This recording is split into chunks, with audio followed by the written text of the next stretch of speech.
name and he appears. My name's Craig.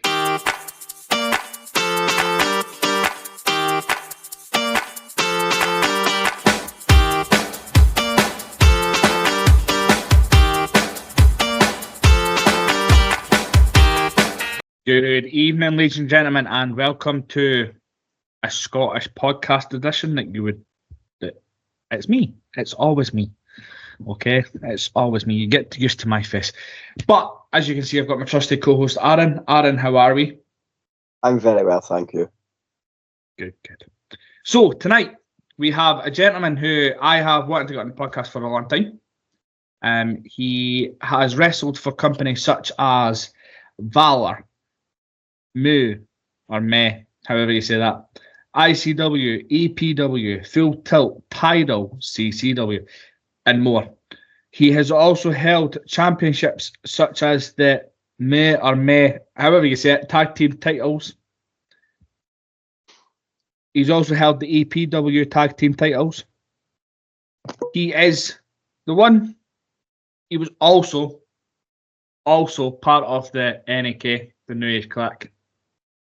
The one, the only, the nightmare, Kavaro. Kavaro, how are you?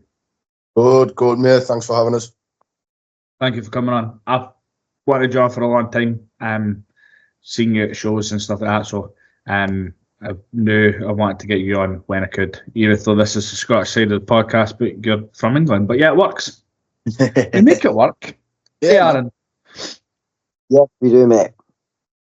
Now, we're going to start off a little bit weird, like I normally start off a podcast. But the main question we ask will be about your career. But we'll get some wee icebreaker questions out of the way first. So, do you like a doner kebab? No, I'm not a fan of them. This tastes like sweat. So it tastes like a bad gym session. So if I do get a kebab, it's a chicken kebab.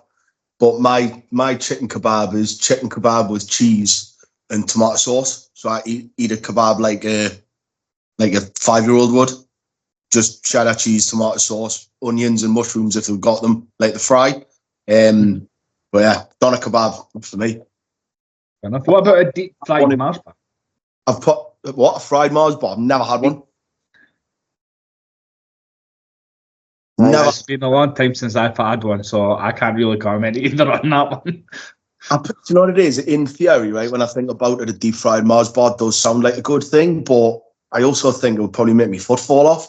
I'm not diabetic, but I think eating one would be like the downhill turn for us and balloon up to about 19 stone and my feet would fall off. Oh, that's class. I like that. Starbucks or Costa? Costa. Starbucks for me. That's only because we never had a Starbucks where I lived. Costa was the only thing, but that was at the Shell garage, so I had the machine. It's not like we were posh, but we didn't have them, and now they're fucking everywhere. There's Starbucks popping up left, right, and centre. There's 3 within 6 miles of my house. Mm-hmm. So, taking off. And the last one, before we get into the proper stuff about your career, Indian or Chinese? Indian. I'm not a massive Chinese fan. I remember, how old am I now? 32. When I was about 20, we used to get Chinese all the time, me and my flatmate, and I got really bad off of chicken wontons. Like ill. Wonton, by the way, means fluffy cloud. But you didn't know that, or if you did, you probably did. It's not like a military secret. But wonton means fluffy cloud. But I got really bad off them, so I just kind of do Chinese food now. I'll have a curry. I had a curry toasty the other day. That was amazing. If you haven't had a curry toasty, have one. Just great stuff. I have to look into a curry toasty. Now we'll get into the proper part. Now, at the start, obviously, we did say you were part of the NAK, which we will elaborate on. We will go over the NAK later on. But the reason we say that, and we will go over it again later on, is you put a statement out before Christmas regarding you have retired from in-ring action. Yeah. So it's just to make the listeners aware who don't already know, but a lot of them will know because a lot of people do follow you on social media. So we will touch on that later on. Excuse me. But what got you originally into wrestling, and what made you want to become a wrestler? So this goes back, I think I was about 6 or 7, and we just got Sky TV put in. And I was channel hopping, and I remember on Sky One it was SmackDown. So on a Saturday morning at 10 o'clock, I think it was, SmackDown was played from the previous Friday. And Kane, I remember, was in a basically, I think it was, I might have been older than the age I'm thinking I was, but I think it was when he had a match against the Radicals or something, and he was just absolutely destroying everybody. And my mum was like, "You don't even watch wrestling?" And I went, "I do. I love it. He's my favourite." And ever since then, like for the next probably 10 years or so, I watched it religiously. Then I got a bit older and I stopped doing it, stopped watching it, stopped really caring. This is about the time of when it was, what's it called, Ruthless Aggression. So Keisters and all that was around. I stopped being interested, and I was doing MMA. So I'd been training. There was a kickboxing and jiu-jitsu gym opened up 10 minutes from my house. And at the time I was banging the UFC. So I was training that. And I think I was, 6 fights, 5 wins, 1 loss, on like pro rules. And my manager in my shoot job told us he was restarting his company. So it's MEW, Main Event Wrestling, based in New.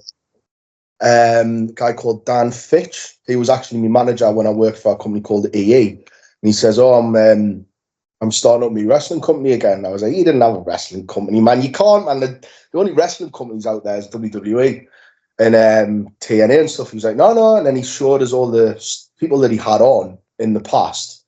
And it was everybody from D'Lo Brown, Christian, Gangrel, Austin Aries, basically all the good indie talents and a lot of the top guys from the UK. And I just says, "Wow, mate, I used to love wrestling. How would I get into that?" And he went, "Have you trained?" And I went, "Nah." But I was about 16 stone when I was 22. And he went, "Right, I'll tell you what, come down, I'll put you with somebody as their muscle." I was like, "I ain't bother." So I rocks up to the show. I had a half black ski mask. I'll send you some pictures of this. Half black ski mask with a skull on it, black vest, black combat pants, black boots. Basically, you can remember the Shield WrestleMania entrance? Yeah. I did that gimmick 10 years before they did. And I went out with a guy called Adam Christ. And Christ was like a hardcore wrestler, but he was amazing technically. And my first match was me and Adam Christ against Ligero, who at the time was probably the best independent wrestler in the UK. And I didn't have am I allowed to swear or not? Yeah. I didn't have a fucking clue how to work. I just knew how to get thrown around because I was used to, my training was like everybody's judo throwing each other and suplexes to hurt each other. So when I'm taking a bump, I was like, Jesus Christ, this is amazing. Then I went back into the gym 2 days after and went, "Lads, I'm not fighting anymore. I'm going to be a pro wrestler instead." And they were like, "Shut up, man." Went training, and then I had my first match after 4 weeks because I just picked it up very quickly to a level, some would say a very bad level, but to a level which got us working matches, putting matches together. Because when you'll know, if you're fans, you grow up watching it and you know how to hold a headlock. You maybe don't know how to hold a headlock, but you know how to put a fucking figure 4 on, or a Mexican surfboard stretch, or something like that. And then all the rest of it, the fundamentals you learn. And very quickly got into my first show, and I won a battle royal and challenged for the full tilt wrestling heavyweight title in my first night, second match, and lost against a guy called Big Chris, who was this. Big Chris is a guy from Newcastle who was one of my coaches at the time. He was 20 odd stone, hockey enforcer gimmick. He was just a beast. and he just obliterated us in front of a capacity crowd of about 37 people. But for me, it was like WrestleMania. It would be, especially having your first match. So, obviously, you said you went into the Battle Royal, you won that to have that match with Big Chris for the title. But when you found out that you were going to have your first match, did you find out in enough time to have like some of your family and friends there? And also, how did you feel on show day as well? I was, because I didn't really know what to expect. I wasn't nervous, but it was a different kind of nerves. It was like, oh God, I have to go out there and do certain things. Whereas the only thing comparable would have been standing behind a curtain waiting to go out to a cage. But that was oh God, if I don't keep my hands up, somebody's going to break my jaw. Mm-hmm. This was if I go out and do something wrong, I'm going to look silly and people are going to know. And I mean, I'm not going to lie, mate, the match would have been -5 stars.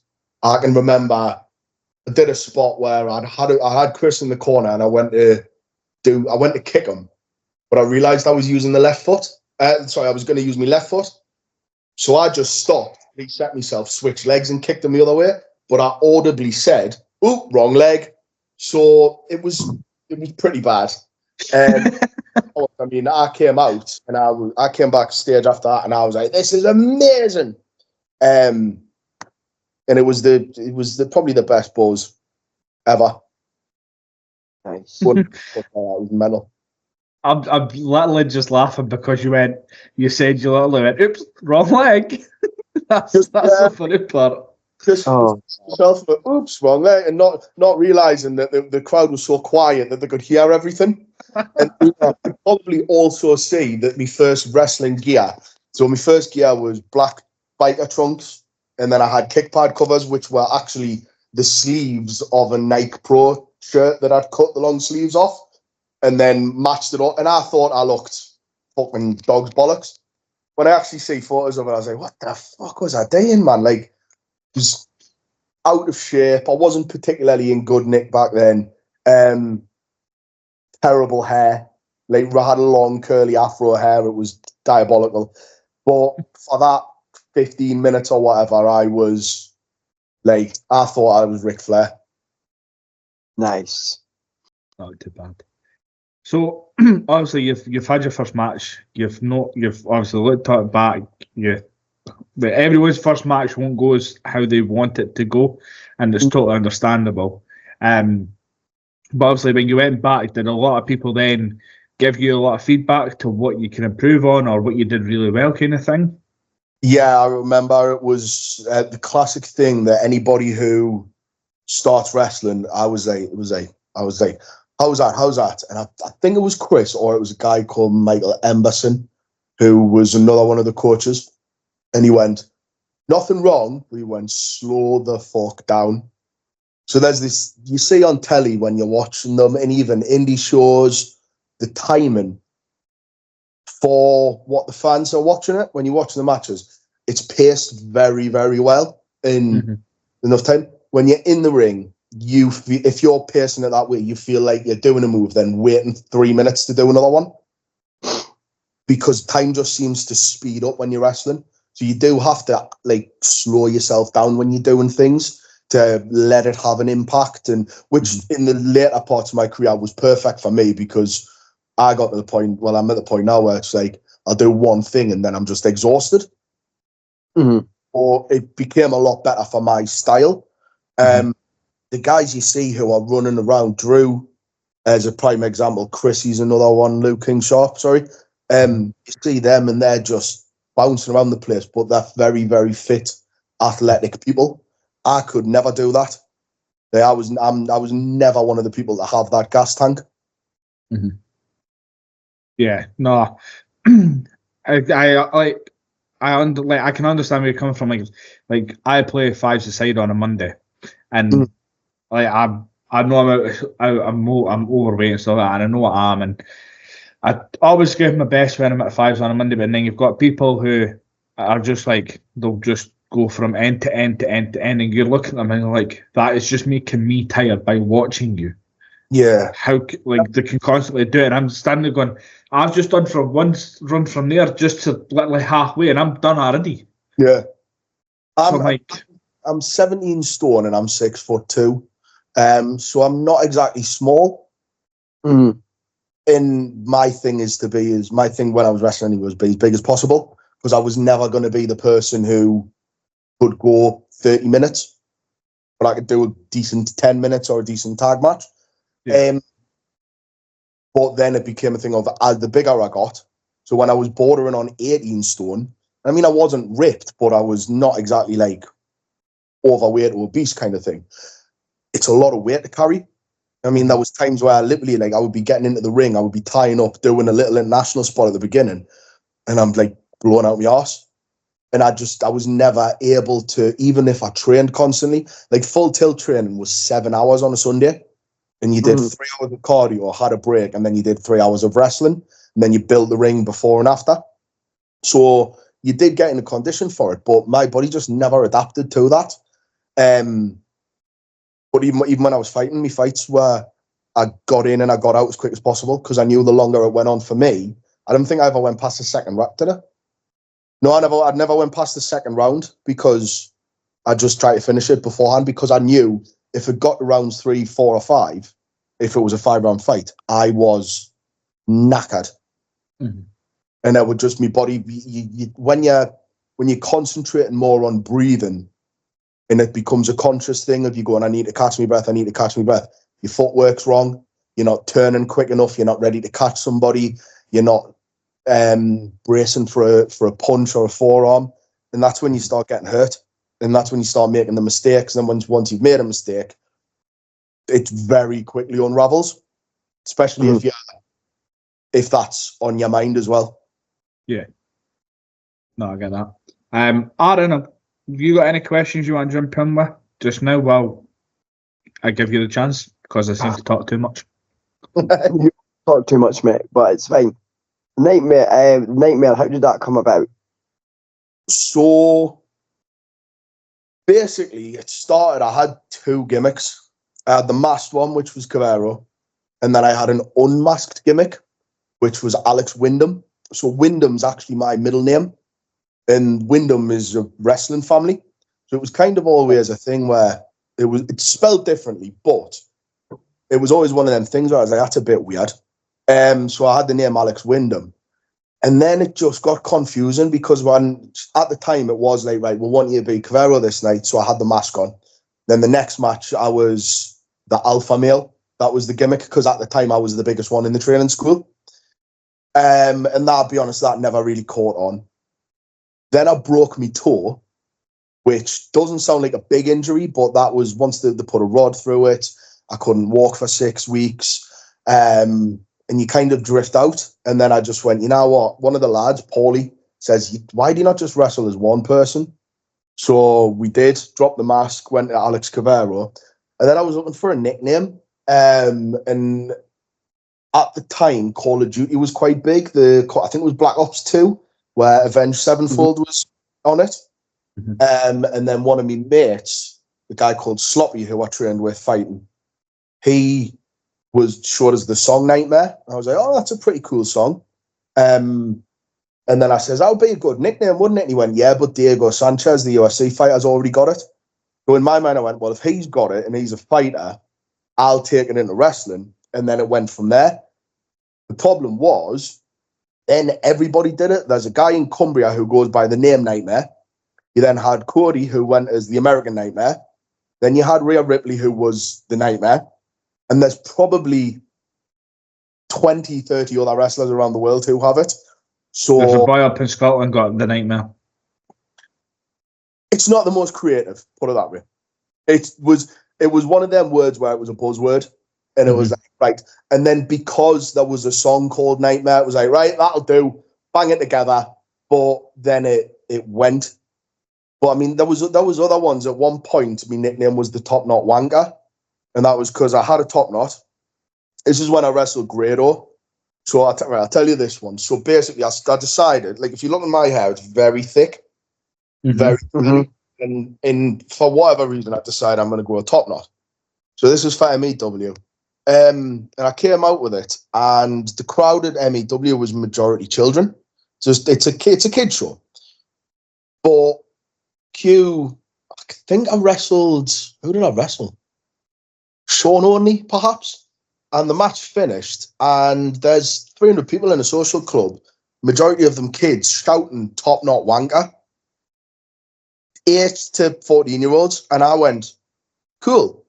So then it went from there. I got the match with Grado on the next show, and the stick kept calling us it. And then I got T-shirts made with Top Knot Wanker on. They sold quite well. And then me and Grado had a Top Knot versus Bumbag match, which if I won, I would have took his bum bag. If he won, he cut my hair off. And I'll send you the picture of him cutting my hair off. But that released me from the curse of this Top Knot, and I became a good guy after I moved on to being a face. After he cut my hair off. So alpha male, Top Knot Wanker, nightmare. That fat twat who can't wrestle. I've been called that one as well. So that was good. There's been a few names. Nice. No, just obviously you mentioned Grado, and I'm like, as much as it's not up to date, I am looking at cage match as well. Mm-hmm. And it's definitely not up to date with half the stuff that you've told us here. But it does say here, and there's 3 matches in there. Well, obviously Grado one is there because it's after the ones that I'm looking at now. But there's 3 matches in a row where I want to touch on someone that you've wrestled in each of these matches. And it was for MEW. So the first one being... Before you say that, I didn't even know I was on cage match. So that's pretty cool. Oh, yeah. Because it's got you under Kavaro, and it's also got you under... what else has it got you under? And Alex Kavaro as well. Wow. But yeah, it's only got like 54 matches. Main one, the first match here, it says it was MPW against Bobby Jackson. That was back in the 11th of April 2014. Finn, Unbreakable Bobby Jackson. So this was one of my first singles matches, and I was trying to do a submission move called an Iron Maiden. Does it say what the finish was? It just says you won. Right. So I had this move in mind, right, called an Iron Maiden, which basically was, Randy Orton's backbreaker. Yes. Get him in a headlock, slip under, and then because I was quite strong, I basically stood forward and like a torture rack across my back. But when I did it, the whole point was he was meant to get his arm in, so it was underneath his armpit. He didn't. So I only had this move on for 20 seconds. I put him on it, and the spot was, you'll do it, flip out into a backbreaker. I put it on. I thought he's working it. Went to put him down, and he just collapsed. And I just went, shit, and pinned him, and I choked him out. Shoot. And he came to, and he was like, what happened? And I was like, yeah, I don't know, mate, but I'm not using that move anymore. So that was an interesting one. Yeah. Yeah. But yeah, so these matches were in 2015. Right. The first one being 27th of February. All of them was for MEW, but the first one was you went up against Jack Jester. Yes. So what was it like? Like, obviously Jack Jester's a big name in Scotland, with being a hardcore person in Scotland, but also ICW and stuff like that. What was it like with Jack Jester? It was my first big match, to be honest. So when I got the call about that again from Fitch, for some reason, Dan, at that time, Dan seen something in us and he started giving us a lot of good matches. And he had the thing with Jester, and he goes, Jester's coming down, I want you to wrestle him. I was like, right. And I went, oh, fair enough, then that'll be good. And he goes, and you're going over. I was like, right. So he comes down with, I can't remember who else travelled down from Scotland. I want to say Divers was there, Dickie Divers. I want to say he was there, but I might be wrong. Anyway, they come down and we had the match. Now, what was funny about this was Fitch had said to me is, if you sell tickets, I give you £2 every ticket you sell. So I think I sell about 50 tickets because it was like, this is a big one for me versus Jester. And a lot of the wrestling fans who knew Jester came. A lot of my mates came just because it was me. So I've got a lot of fans in the crowd. So we had the match.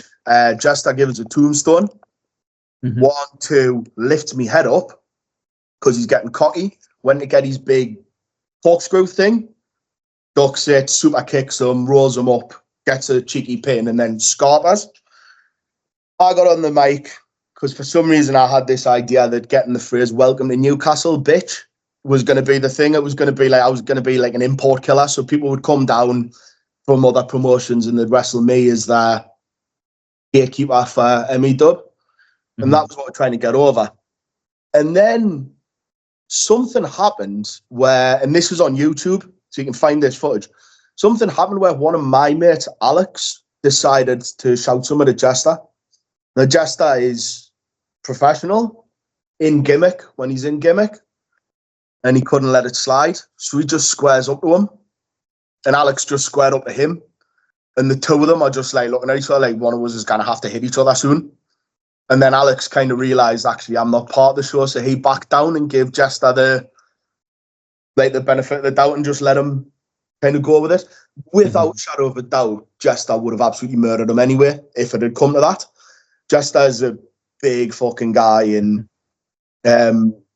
Alex isn't. So that would have been really funny, but it was one of them ones where I'd gone backstage by this time, and then I'm getting a shout off Dan going, "Do you want to go and see if your mate's all right? Because I think Jester's about to murder him." I was like, "Oh, wow, okay." So then I'm popping my head back out the curtain, like, shut the fuck up.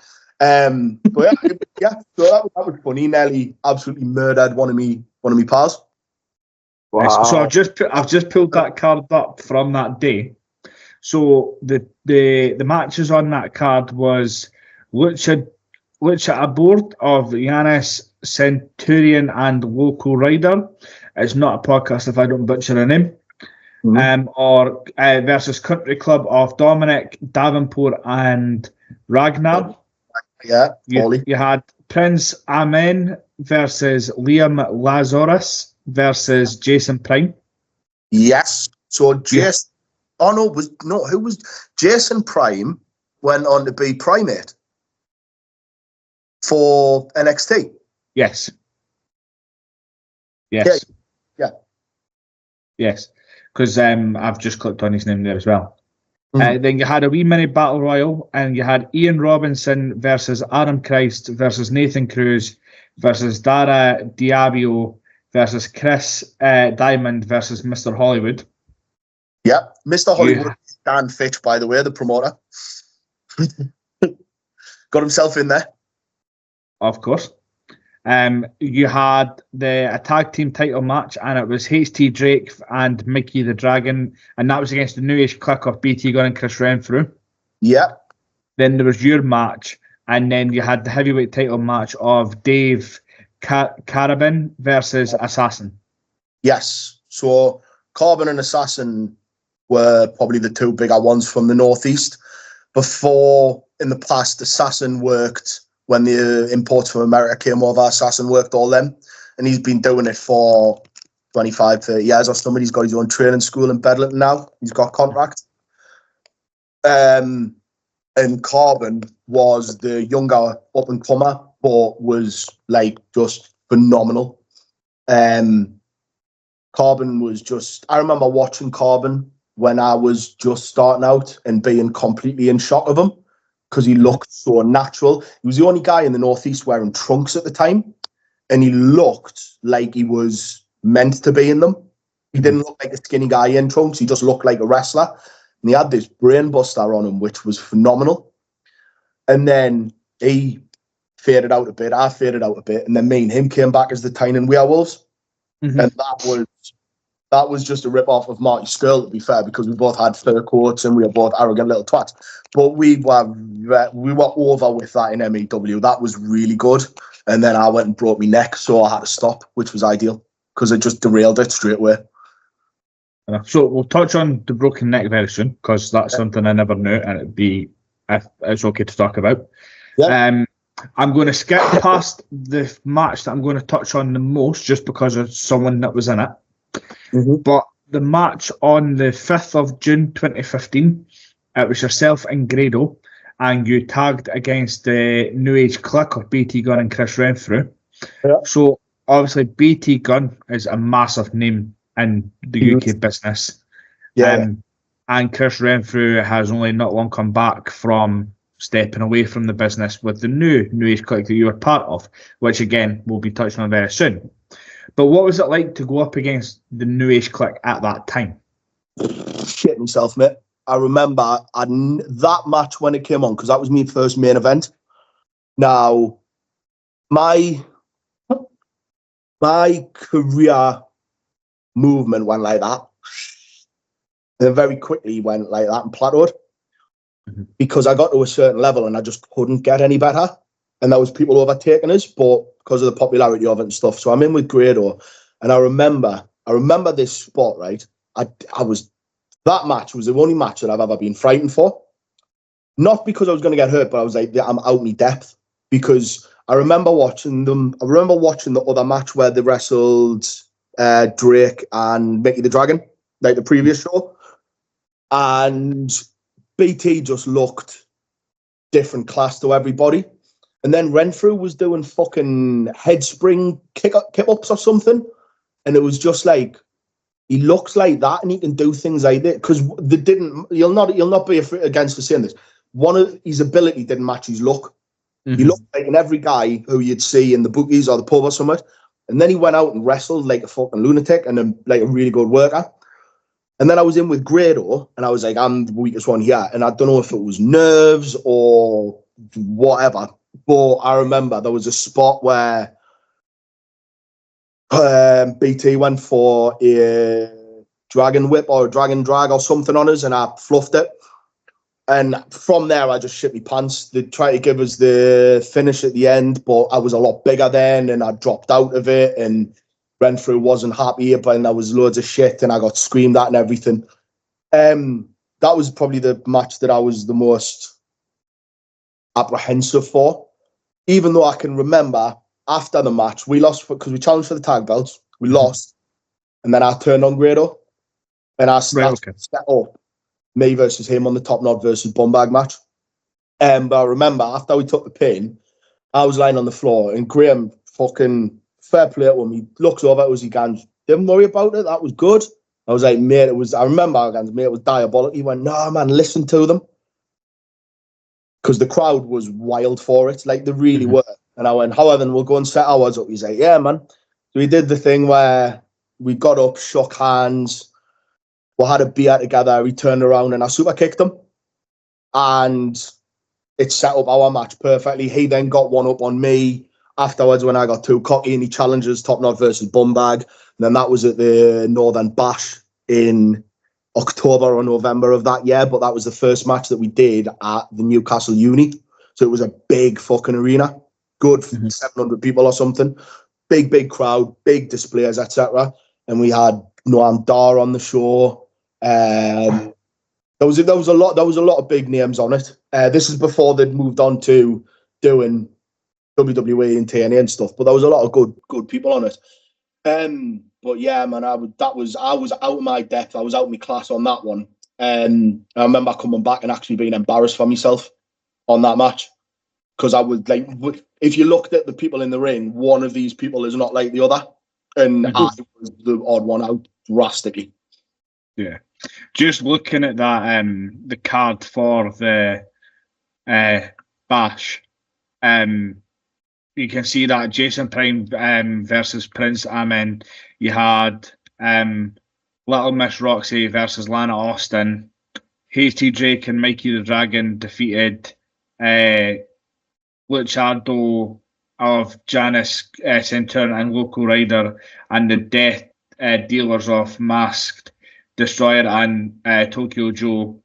You had Liam Lazarius up against El Ligaro, Ian Robinson, Noam Dar, Rampage Brown, Adam Christ versus Jack Jester, you and Grado, AJ Anderson versus Assassin, Jason Prime versus AJ Anderson, So yeah, like there is big names like Rampage Brim, Noam Dar, Lana Austin, Grado, Jack Jester, obviously yourselves in there. I mean, Liam Lazarus changed his name to Liam Slater, and he's now got a training school, but he was doing really well as well.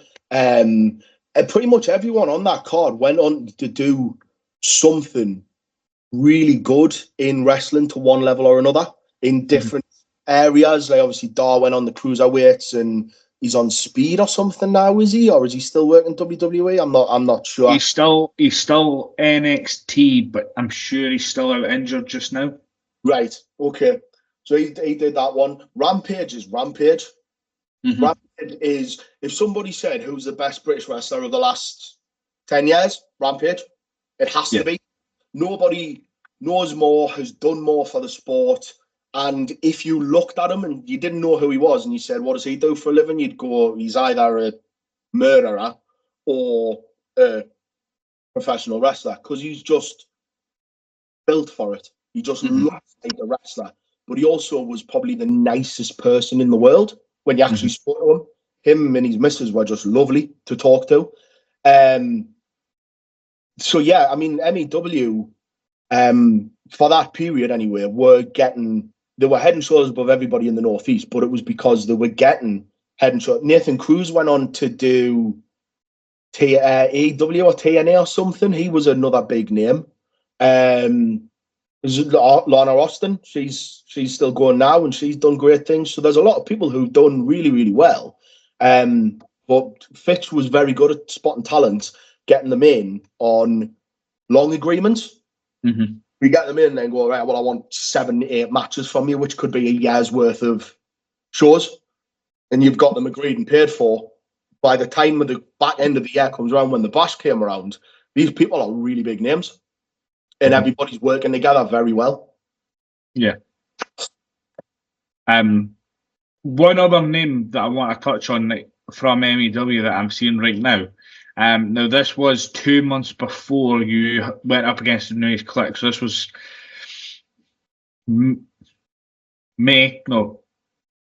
April, sorry.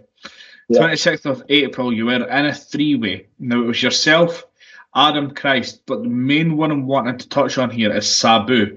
Yeah, Sabu, aye. So that is because, so that was in Ashington, where I was from. It was the first and last independent professional wrestling show ever held at the Leisure Centre before it was demolished. And I didn't know about this match until the poster came out. So Fitch made the poster and he was like, I'm going to put it on in Ashton. And I was like, oh, cool, good. I'll be good when I open. And whatever. And he goes, no, you main event. And I was like, fuck off. He goes, yeah, you and Adam. And I went, all right, cool. And he went in a hardcore match. And I went, cool. And he went with Sabu. And I went, I've just been playing as him on WWE 2014 or something. Because it was one where the ECW guys come in and they would bleed and go fucking ballistic. And I remember that I'd wrapped a towel around my head and put a belt on it, and I DDT'd my sister through my bed and broke it when my mum and dad were out because we were playing on it. And I just went, "What's what I can do?" Bang! Oh, fuck, my bed's broken. And then I get the thing to say, "You're wrestling Sabu," and I was like, "Nah."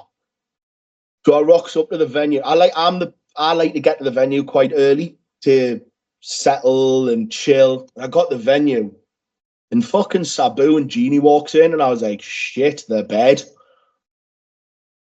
This guy was fucking getting eliminated from the Royal Rumble 2 years ago.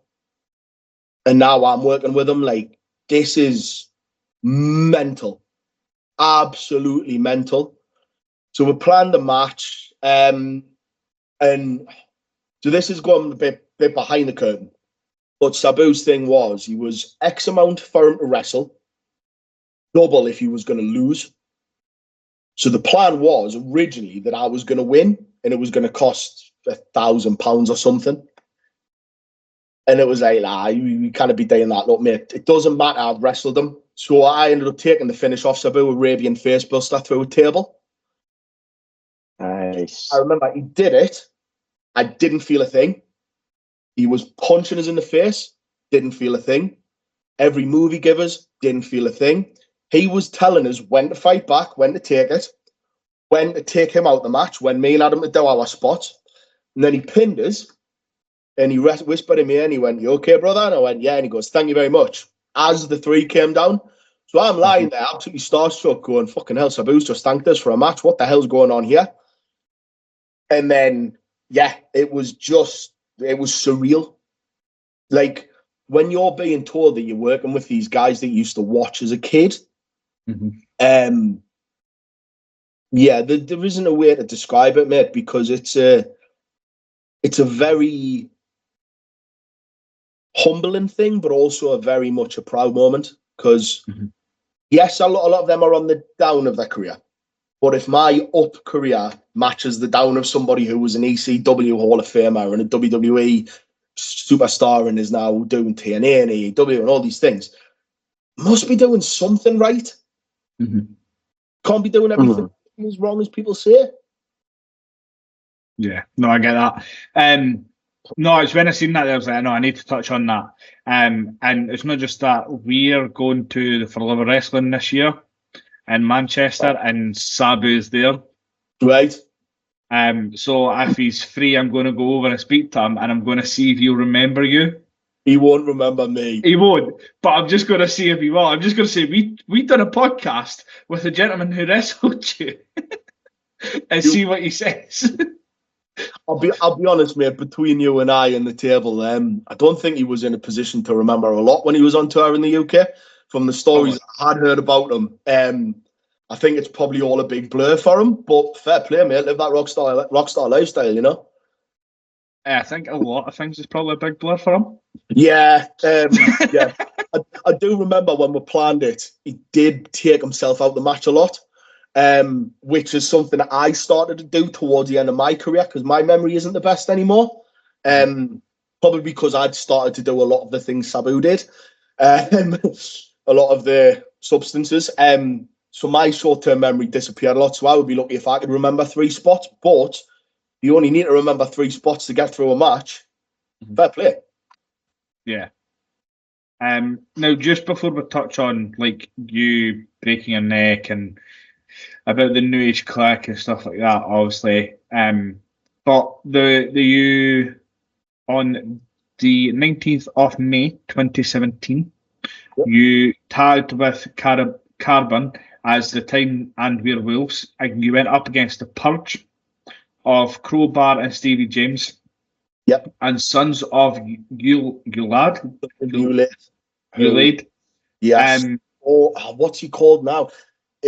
Sorry to interrupt, but their gimmick was mint. One of the big guy had a gimmick like Leatherface, and the smaller guy is still wrestling. He had the videotape gimmick, and he basically has a gimmicked VHS where he'd smash it like that in your face and it would go everywhere. But he did these amazing promos. It was very Charles Manson meets Bray Wyatt. I can't remember his name for the life of us. Well, I've heard of one of them before. That Rory Coyle. That's him, Rory Coyle. I've heard of him before. The other one, I'm not, to be honest, not heard of before. But there was also because it was a 4-way match, and it was also had Adam Christ and Robbie Ryder in it. Yes. And you and Carbon won the tag team titles. Yeah, we did. That was our first title win. And my mum, bless her, came to every match that I ever did when she was alive and when she could. She came to every match I had. And my best mate Dan came to that match as well to see us win the belt. And that was just mental because me and Dave got the belts and we were. It's one of them things, right? Wrestlers will always go, I don't care what people think, I'm here to make money. You do care. You care entirely whether the crowd is booing you or cheering you. And if you are a face and you're being booed, you don't like it. And if you're a heel and you're being cheered, you don't like it. And if you get no reaction, that's the worst thing ever. But then when we were getting the reaction from people, it was like, yeah, we actually might have something here for this promotion that's doing good. And then when Fitch goes, yeah, you're beating so Crowbar and Steve James. Yes. What was their gimmick again? What was their tag name? The Purge. Yes, the Purge. So they were ICW at the time. and they came down, and Stevie James took the pin off of me, and he was like, "Yeah, man, I'll take the pin. Not a problem, brother." I was like, "You sure?" He was like, "Yeah, definitely." I was like, "Well, because I know I'd back and pin one of the homegrown lads to make it easy." He was like, "No, it has to be us. It makes sense for us to be us." And that was a moment where I kind of went, right, there's a lot more for this sport for me to learn. Mm-hmm. And that probably came from him either being a very selfless person or being taught the right way from a larger company in ICW, who have guys like BT, Renfrew, Jester, all these big names, giving them these little pearls of wisdom. But anyway, fuck him, we won the belt. So we got the 3 count, and we had these 2 amazing finishes, me and Dave. The first one, Dave got them up for the Brainbuster. I can't remember who uses it. Well, everybody uses it now. Dave gets them up for the Brainbuster. I would super kick them, and then Dave would spike them. Brilliant. Then the other one was I'd get them up for a power bomb, put them onto Dave's shoulders, and he'd neck break them as I power bombed them. Mm-hmm. Simple stuff, but it worked really fucking well. And the pop when we got that's one of the only videos from wrestling that I've still got a copy of us winning the belt. Mm-hmm. It went over, and again, 300 people, not a massive crowd, but for me, it was another WrestleMania. One of them ones where I was like, I'm telling everybody, yeah, I've won a belt, but inside I'm like, fucking hell, I won a belt, and it was amazing, and my mum was proud of us, and that was really nice and upsetting now when I think about it. My mates were proud of us, and then it was about the time Punk won the title and put it in his fridge. So the first thing I did when I got home, if you haven't seen me wrestle lately, if you can't already tell, I style myself or say I'm Punk quite a lot. The first thing I did was went and put the title in the belt. Put the belt in the fridge and took a picture of it. And everybody just went, "Why is your fridge so fucking empty?" Because it was. There was only a couple of having some cheese or something in it. And I was like, "There's a fucking big gold belt in there, mate, and you're focusing on the fact there's no food in. Fucking get a life, man, will you?" Oh, that's class. I'm glad that you managed to have the people there to see you win it. No. And obviously I can't relate in a wrestler still, but my partner, my girlfriend, her cousin's a wrestler. He wrestles for Scottish Wrestling Entertainment here where we are in Dundee. He goes under the name of the People's Choice Brian Christie. All right, okay. And he won a belt for the very first time at their biggest show. They call it Hell for Lycra. And this was in Forth for... Nice. Yeah.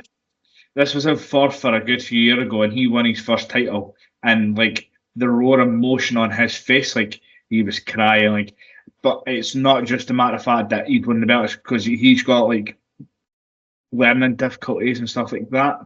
He won't mind me saying stuff like that, but he's got learning difficulties, so like it's a big thing for him. He's concentrated a lot on his wrestling. Like he never misses a training session unless he really needs to. He's there to like tear down the ring, set the ring up, put it in the van, take out the van. He does everything. And to see him win that title for the very first time was amazing. He came around, hugged all his family, even hugged me. I was like, "You never hug me." But like, even just seeing that, and then seeing all like how the family and all that happy for him and stuff, it was amazing to see. So it's something that he'll remember, the family remember, I remember. You had that show, Aaron? Yes, I was. You were. I couldn't remember. It's been a long time. Okay. Mate, because it was just because obviously we follow him, and you're more connected because obviously you were more family because you were with Tony and stuff. But just the sheer emotion on him, but to see, because obviously I'm invested and followed him as well, but just to see not just his reaction the way he was, but the family, and then like all you guys' reaction, like and it's not like it shows, right, when you think someone's going over, I'll take photos, take videos or whatever. And it's the one thing I said, even after the show, I'm gutted.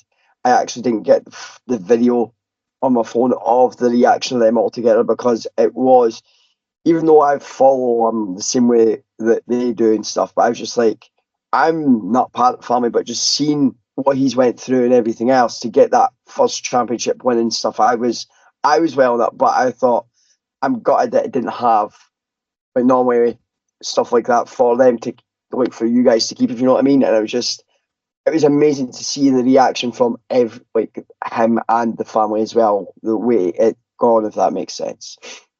It's mad, right? Because anybody who's not a wrestling fan doesn't get it, right? So to anybody who's sorry, the dog's on the other side of the door crying, and you can piss off it, you're not coming in.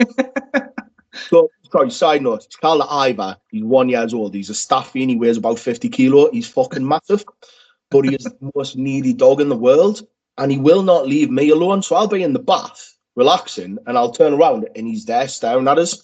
And a lot of the time, he's going to stick out. So he's really happy to see us just say that little thing, like that comes out. So I'm like, Oh, wow. but now because he's been upstairs for the last hour with Mum, he's missing us. And I tell you what, actually, very quickly, I'll show you. Just so you can see, because he's literally there. See? Hello. Wow. You all right? He was a good boy. He was a good boy, mate. Oh. Outside. Go on, good boy. Bye. Sorry about that.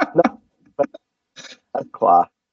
Yeah, this is what we deal with him, because he's just that kind of get in the door before he jumped on us. And so to imagine somebody just chucking two 25 kilo dumbbells at you and going, catch these, because that's what he's like.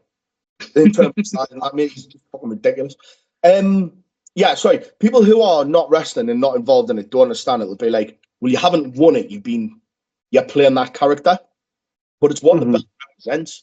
Whether you get the cruiserweight belt or a tag belt or your company's second title or the main title or whatever, you are the best person for that position at that time. Now, even if you hold it for one fucking match and your purpose is to transition it to the next guy, you have been deemed to be that person. You are the guy for the 3 weeks, 4 weeks, 6 weeks, 5 days that you have that belt for. And that is a rub, because the promoters bought it. The people who are coming to the shows will do it. And it does give you that thing where you're like I'm here, when I had that tag belt, I was fucking proud as punch.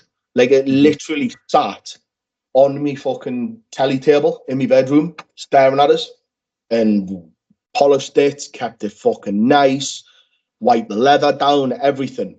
Because I was just, it was the second belt I'd won. The EPW one was like, EPW was a traveling show where we would do little tours during the summer holidays. So you'd win the belts on the Tuesday, but you weren't champions on Wednesday. That would be another one, because it was in totally different areas. So there was no continuity. But with MEW, it was the same venue every 8 weeks, 6 weeks. So people came back. And when the music played, so me and Dave came out a song called The Depths by Of Mice and Men. Great song. But when that played, people knew it was us, and we came out, and there was a crowd pop and everything. We came out with these stupid fucking big fur coats. They were like Cruella de Vil, black on one side, white on the other side. And I'd got us painted and everything, and we try to take it seriously. And the idea, sorry, this is a segue. The idea for the team originally was going to be called CK1, a rip-off of the aftershave. So it was Carbon Kavaro 1. And we were going to be like these fucking knobheads in suits. Like, thinking we were like the mega powers of MEW coming together, and we were doing it. And then we see Marty Skrull and went, that's probably cheaper and looks a lot more flamboyant. Let's do that instead. So Dave went off and bought these, and he bought necklaces with wolf fangs on and everything. He's like, we'll see what these are like, because these are only £2. We can sell these for a tenner, and we never went down merch on out like that. But it was good. And in a sport where you want to just be somebody, you got to be somebody for a while. And then it all went tits up, because my neck was made of baby bells, apparently. And that I think we defended the belt once, and then I had to give it up. Wow. It was a real shame. Shame. But sometimes it's just not meant to be. Yeah. So just before, because you defended it in July of 2017, and then you must have had to give it up after that. But just before that happened as well, You wrestled for TW Live at the venue. This was in June, the 17th of June, 2017. Was that against? That was your use as a tag team. You tagged with Flip Gordon, and you went up against Joseph Connors, Joe Coffey. But the main one I'm really going to touch on here, and this was his wrestling name back in the day, but it's Magnus, who people will know now as Nick Aldis. Yeah. Wow. So what was he like? I'm gone from the sport now, so I can pretty much say what I want, can't I? Yeah. Wanker. So this was during the back end of the Wolves. I was really big, like 18 stone big, but not muscly big. I wasn't great.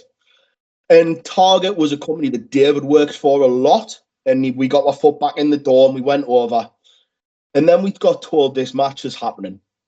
And I was like, okay, cool. Who's Flip Gordon? Because I didn't follow American indie wrestling. And I seen the videos of him and I was like, fucking hell, this guy. He made his pants disappear in his entrance. He came out with cargo shorts on, got onto the top rope, backflipped, and the cargo shorts were gone. Don't know where they went. Like, Does it still confuse you to the day? well, the thing is, all right, I didn't know what his entrance was. So I'm pacing the ring, pacing, because I'm like, fucking hell, we're going to see this metal this. And he backflipped, and he must have landed that far from me. Like, literally just appeared in front of us. So I was like, shit. So I'm going to blame that for my performance in the match. And then we're faced with Connors, Coffey, and then Magnus. So Magnus come to the venue half an hour before the match. Didn't look like he wanted to be there. Didn't want to have much to do. And Magnus, you can tell, was from the old school of we'll plan the match and tell you what to do. Me and Dave and Flip were from the newer school of fuck you. Trying to get that. And we'd basically put some spots in, and one of them was an elevator spot. And there was a bit with me and Coffey in the beginning, which didn't go right. Classic Josh spot, out of me depth, dropped the bollock, tagged in Flip, did the elevator spot where I want to say a Coffey the super kick. And to be fair, he could have sold it like shit, but he didn't. He took that super kick and fucking sold it like I took his head off. Then I turned around into Magnus with a Michinoku driver, who again could have, I will say this for his credit, could have picked me up and dropped me clean on my fucking head, but he didn't. Safe as houses. And then that was me out for the final, etc.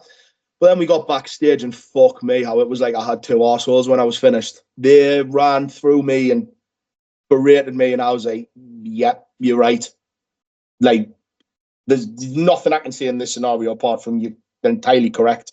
And I would after that one, we had a match at Tidal against Primate, and I got shit canned out the ring and landed funny. And I knew something was wrong, but I didn't know what. So I'm driving back with Dave, and my left arm went completely numb. And I was like, fuck. So I dropped him off, went to bed, woke up, and I couldn't feel my left hand. So I went to the hospital, and they went, yeah, you broke. So this is the interesting bit. They went, you got two vertebrae in your neck up here, cracked. Mm-hmm. One of them is cracked from the outside in, about a third of the way. One of them is cracked from the middle, coming into the bone. But it looks like it was like flaking a little bit. He says, have you had any nerve pain in your arms? And I was like, yeah, for about 6 months. And he went, yeah, it's starting to heal. So he's like, what? How do you reckon you've done this? I was like, oh, well, I wrestle. He goes, how long have you been wrestling? I was like, probably every other weekend for the past year. He went, yeah, anytime you hit the floor, you could have paralyzed yourself. I was like, okay. Wow. That was a crazy one, because that was like the point where I went, last couple of matches haven't been great. I'm not really looking after myself. I was bang in the middle of my alcohol and cocaine phase of life. as a lot of people do in their 20s. So that was priority. And I spoke to Dave and I was like, mate, the 2 broken bones in my neck. And Dave went, done, isn't it? I went, yeah. So we got Joseph Biggs to replace me, guy from the Northeast, who's fucking phenomenal. But it just never was the same. And I walked away, and I think I had a year off to let it recover. Didn't lift weights, but because of the pain, when I say because of the pain was there, but that was maybe an excuse. I really went down the rabbit hole with the drugs, took over and became routine. I mean, I was selling it at the time as well, so that wasn't. I wasn't. No, that's not an admission. No admission of guilt. But it wasn't good. And it was probably best because I probably would end up hurting somebody or myself quite badly. And it's a shame because not long after there was this British Revolution in wrestling, which if things had went differently, I could find well have been quite a big part of. Just wasn't meant to be. Oh, Yeah. That's mental. that is To be fair, I don't even know what to say to that part, to be fair. But yeah, you took about 2 years off. Your last match was the 23rd of July 2017, and you returned, what it's got it here was the 12th of July 2019. Seems about right, to be fair. But there's a lot that we can touch on. But what I'm not wanting to touch on, because we have been on for an hour, Don't worry about the time. Don't worry about time. That's the longest I've been when we've done podcasts before has been 2 hours and 35 minutes, and that's you'll know who, because you've been in each company before, but Sammy Smacks, he's the longest. But what I do want to touch on is Valor and the NAK. So, how did it come about you getting into Valor, but also how did it come about you joining the NAK as well? Well, so basically, I'm outside of wrestling. I'm quite friendly with Tim Strange, Cowboy. And Tim was like, look, I'll touch on Tim in a minute because I've got a lot of positive things to say about Tim. Tim goes, I'm going up to Scotland for a match in CCW. Do you fancy a road trip? And I went, yeah, fucking go on then. So I'd been weightlifting again. I hadn't wrestled for a long time. I think this is, where are we now? 25. So all of 24, early 23, I think. And I thought, you know what, fuck it, I've got no else to do. I'll drive up. So I drove up with him, and I think there was someone, Lou, Big Lou. Lou Nixon. Yeah, big. He's doing fucking wonderfully, him at the moment. He's doing the Northeast really proud with his stuff. Phenomenal. I drove up with him, and Tim said he remembered your gear, and I was like, well, yeah, but not expecting that. So we went up, and I knew Chrissy from back in the day through working shows and whatnot. And he literally looked us up and down and then went, how you got your gear? And I don't know how much, if anything, Tim had to do with it. But I said, yeah. And he went, cool, I'll put you on. And I went, fuck off. And yeah, you mind putting someone over? And I was like, not an issue at all. Put him over. And he put us with this kid. I didn't know his name, but the guy's he's like a beanstalk, mate. He was about 6'6". So I'm 6'2". But he dwarfed me. Bolton Davis? That's the one. And we had a little match, etc. And he hit us with this fireman's carry neck buster thing. Safe as houses. And Chrissy goes, cool. I got dates for you. And I was like, shit. Looks like I'm back wrestling. And I said, Tim, I just went into it. Don't know how much Tim had to do with it, if anything. Even if he did, he probably would never admit it because he wouldn't want to take the blame for me coming back and getting us back involved. But he may or may not have a lot to do with it. But I always have time for him. On a side note, my mum, when she died, I was meant to be wrestling for Valor on the Saturday that she died, and obviously I cancelled it so I could stay home. The next week, I wasn't booked. And Tim went out of his way to get us on to the Valor show and the W3L show. I was at that show. Hell with them. Made sure a lot of you guys, because you guys was like, look, you need to escape from everything that's happened over the last week. And for 2 days, I just got to. This sounds horrible, but I forgot to forget that my mum had just died. Because she had cancer and it wasn't very nice. So I got to put that away, and I'll always be thankful to him for that because he never had to. And Mike Musso from W3L and Chrissy, who wasn't using us for very much at that time, give us all these things. So I'm always thankful to them for that. And then I got a message off Chrissy saying, right, I've got an idea for you. Renfrew's coming back. I want to put you in the New Age clique. And the Mark in us went, fucking yes. And it just went from there.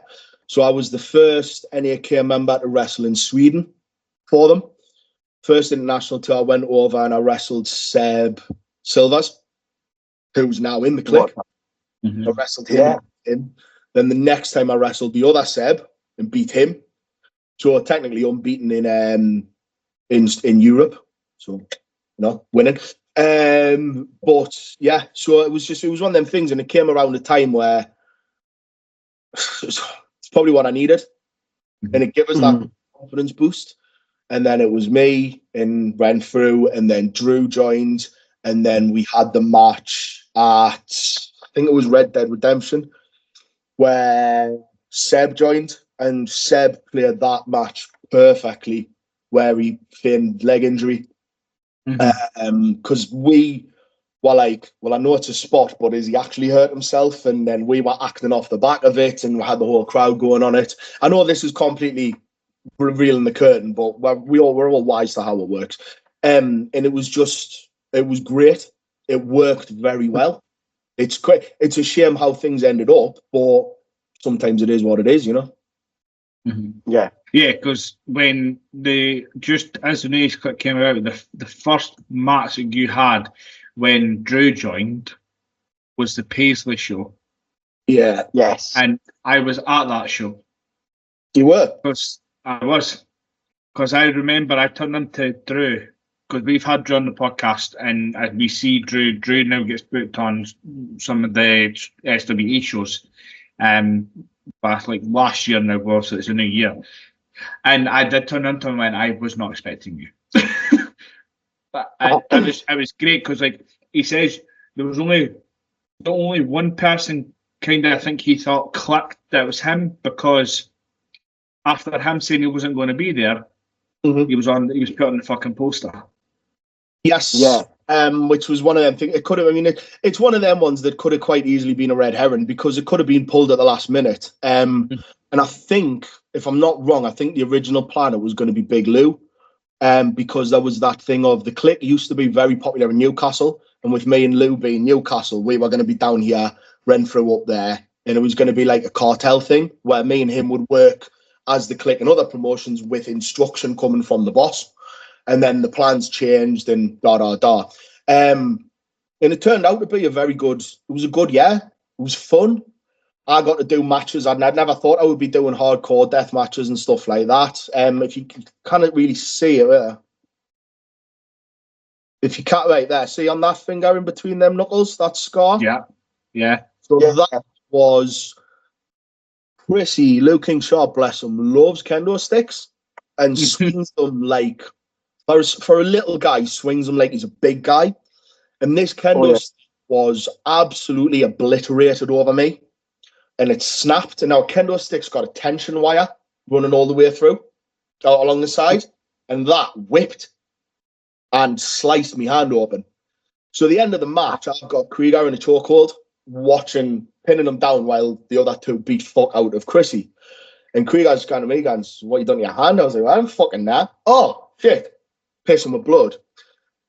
Keep in mind, it's a 3.5 hour drive back, and I didn't get away at 11 o'clock. So about 1 a.m, I'm pulled over at a service station halfway out of Scotland, covered in bruises, covered in blood. And when I say covered, I mean like I could smell iron coming off of us. and I had welts on my back. I'll find the photos and I'll send you them. I had welts on my back that looked like I'd been hit with a brick. And I think I was bleeding off my face somewhere. I think I had a split up here on my nose, on my mouth or something. And I'm standing ordering McDonald's at like 1:30 in the morning, looking like I've just fucking murdered somebody. And you'd think service stations would be a bit quieter at that time, but no, there's any amount of people from different backgrounds, old people, young people, families, the lot. And I'm stood there with an accent that doesn't fit the area, covered in claret, going, I'll have a triple cheeseburger, please. Looking like that. So I tried to go and clean myself. I couldn't move because of how swollen I was. So I'm in my car I've got an Audi, and in the car there's a first aid kit. So I'm buying me food, eating it, and then before I'm driving, doing first aid on myself in my car, strapping my hand together to stop bleeding.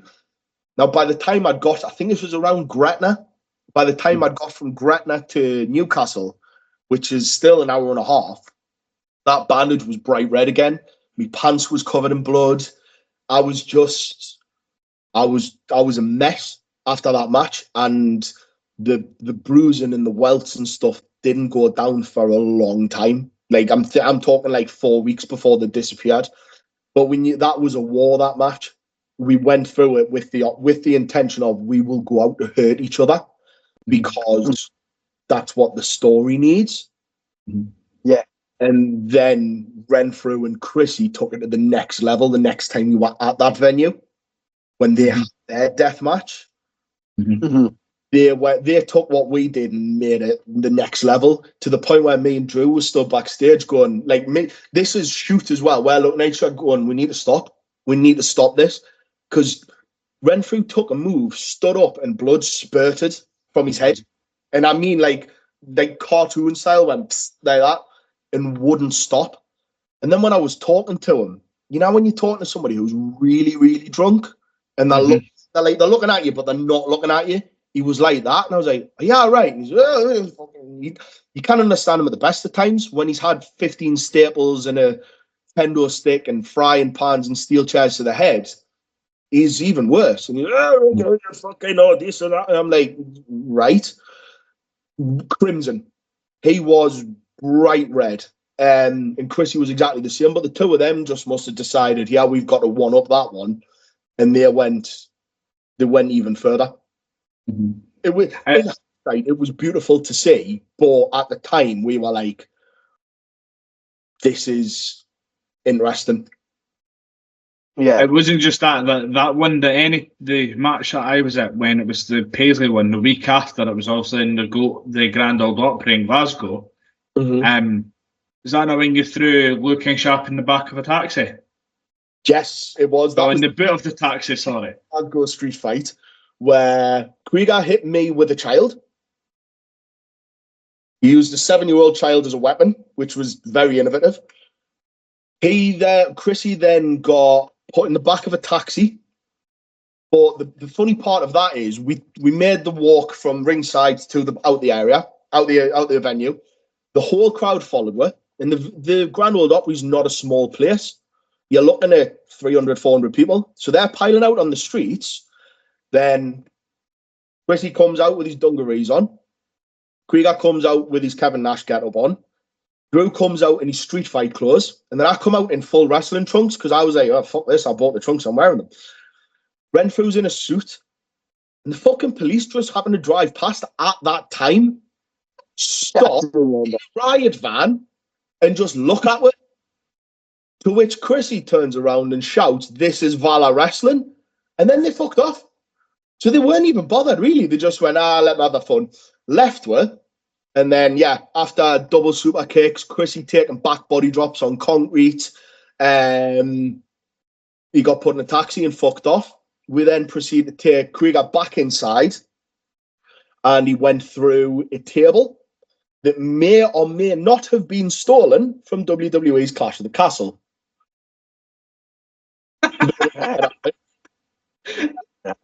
One of the guys working the show may or may not have done the ring job for WWE previously, because that was only a week or so before. May or may not have done that. May or may not have stolen a table, and we may or may not have T-bombed Krieger through the table. Nice. Aye. Interesting. Yeah. Great. And to be fair, the full match of when you put Lou into the taxi and all that is on YouTube for anyone that wants to go see it. Yes, it is. There's a really fucking funny spot. There's a couple of them when we were outside.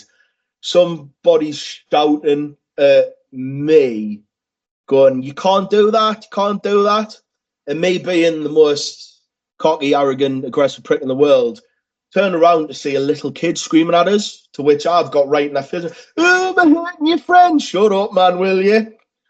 Somebody's then said something later to Drew along the lines of, "Fuck you," which he's just replied back with, "Fuck your dad," which was, it's one of them moments where, like, I heard it, but then I'm like, I'm in character here, but I really want to fucking laugh at that, but I can't laugh at that. I really want to laugh at that. Then the whole time I'm like just giggling to myself throughout the match, going, "Fuck your dad," because I just thought that was really funny. Oh, that's class. And then quickly just touching on the show where you were brought up for the Valor W3L joint show. I was at that one as well because we were speaking before that. Yes. Like before that show, and that was when you and Tim left quite quick after the matches that you had to get down the road because the show went on. The show started late due to the ring van breaking down. Yeah. And then can't beat it. How there's always something. Because I remember it saying, it's delayed.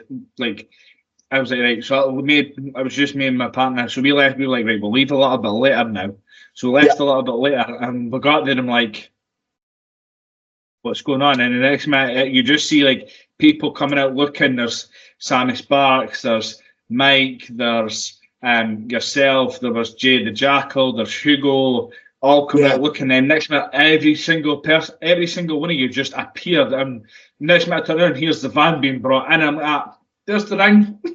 Yeah, that was one of them. So there's a thing where people tend to go, "I'm not doing the ring job," or you have a crew who does it. This one, everybody was like, right, everybody do that bit. So we all it just clicked, and I think we put the ring up in about 20 minutes. Because everybody just went, "We've got a bell to make." And the bell got pushed back an hour. And then I think we had 40 minutes when the ring arrived. So we then had to get ready afterwards. So it was like, everybody do this bit. First 3 matches, go and get sorted now. So we went off and got sorted. And it just got put up very quickly. But that's a testament to Musa because he's got his guys working in a very, what's the word? Uniform, committed, automated way. And it just shows you when it can be done, it can be done. And in all honesty, that was probably an easier way of doing it than the whole, I'll get this little one bit, I'll get this little bit. No, just fucking run. Get it sorted, get it up, and then we can get on with the show. So I remember you being like, every single fucking person get out here now. And I just remember you telling everyone, and everyone just kind of swarmed out. And it was like just everyone back and forth. Because I'm standing there going, they know who I am. Because I was standing watching you take everything in because I had crap coming through my legs because I drove from Dundee. So I need to stretch my legs and that. So I was watching. And my other half's like, just go and help, make it done quicker. I was like, I would have to speak to Mike kind of thing. But Mike kept going, like coming out, getting something, disappearing because he was sorting like the music side of stuff and everything like that. And I'm like, I can't catch Mike to ask him. So, like, but then he's got everything in. And then Sammy Sparks was worried because he couldn't find his like case that's got his ring gear and everything in it. And he's like, wash my stuff. So, and then it was a good show. No, it was yeah. And I'm like I say, mate, I don't think I was ever on the radar to work for W3L. But again, Tim probably pulled some strings. Chrissy probably pulled some strings because we did what it was like. It was a venue was like in a shopping centre on the night before, and that we did a rumble thing, and then I had the 3-way match the next day and all these things. So it was nice because I needed it on that day. I needed it. and it was nice to be able to swim. Even my last was like, look, just fuck off up to Scotland. You need it. And I did. But it was good. It does show you that beside the, as toxic as people say that the wrestling scene is and stuff like that, there is still a brotherhood there. And everybody does kind of rally behind each other when they do need it. And it was nice. It was nice. Because just we touching on the night before, that was just W3L show, wasn't it? Yes. Because we've got a mutual friend, Right. Brian Gray. Yeah. So, like, I know Brian through going back a good few years due to mental health stuff and stuff like that. And he was telling me about when you were in the Rumble, you had a move to eliminate someone, Logan Smith. The worst F5 thing ever. And then you put him out the ring, you just see, I've seen the video as well, and you just literally see Brian diving to try and stop him from crashing down.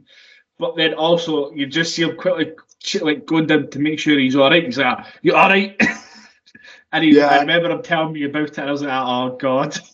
I don't know if it was a mix of probably me not realising how strong I was, him and me not realising how light he was, and then him posting off because he didn't realise.